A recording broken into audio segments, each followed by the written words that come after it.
Assalamualaikum warahmatullahi wabarakatuh. Di sini kami akan menjelaskan tentang diagram status proses. Yang pertama, apa yang perlu kita pahami dari diagram status proses, yaitu kita harus mengetahui apa itu definisi dari diagram status proses dan bagaimana alur dari diagram status proses. Yang pertama, kita akan memahami tentang apa itu dari definisi diagram status proses. Diagram status proses adalah apabila ada sebuah program yang dieksekusi, maka program tersebut akan menjadi status. Nah, apabila program kita sedang berjalan, maka status proses akan berganti dari status satu ke status lainnya. Dan inilah beberapa kemungkinan status yang akan terjadi pada saat kita menjalankan sebuah program.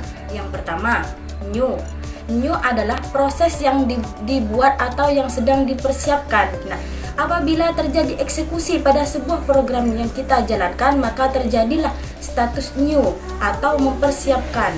Nah, setelah semuanya dipersiapkan, maka terjadilah status ready, yang artinya proses sedang menunggu tugas untuk diproses.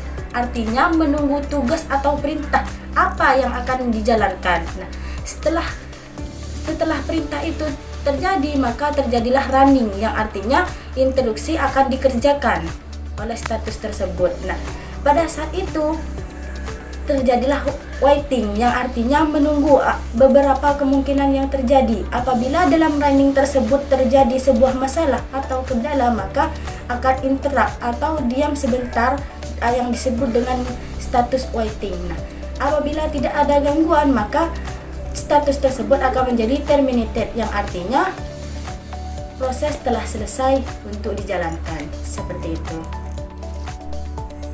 Berikut merupakan sebuah diagram proses di mana statusnya ini ada status new, status ready, running, waiting, dan terminated atau finish.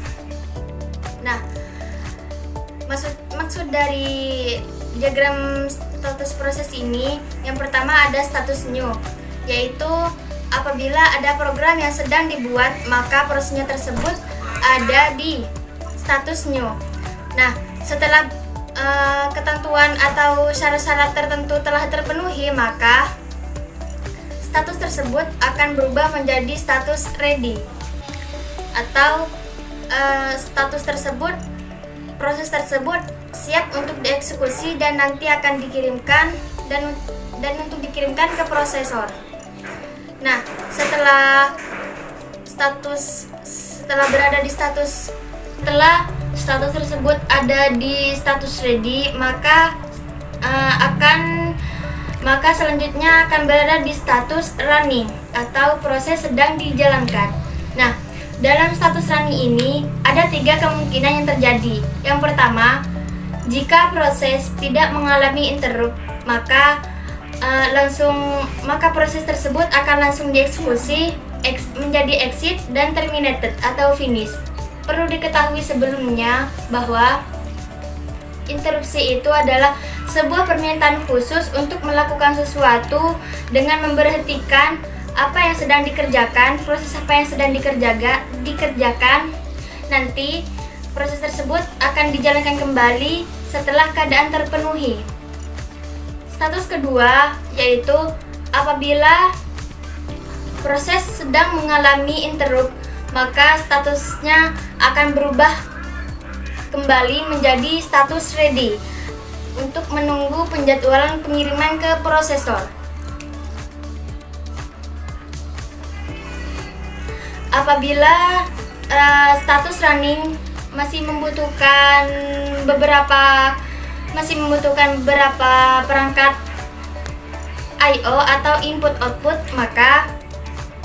dan beberapa sinyal, maka proses tersebut akan ditempatkan terlebih dahulu ke status keadaan ketiga.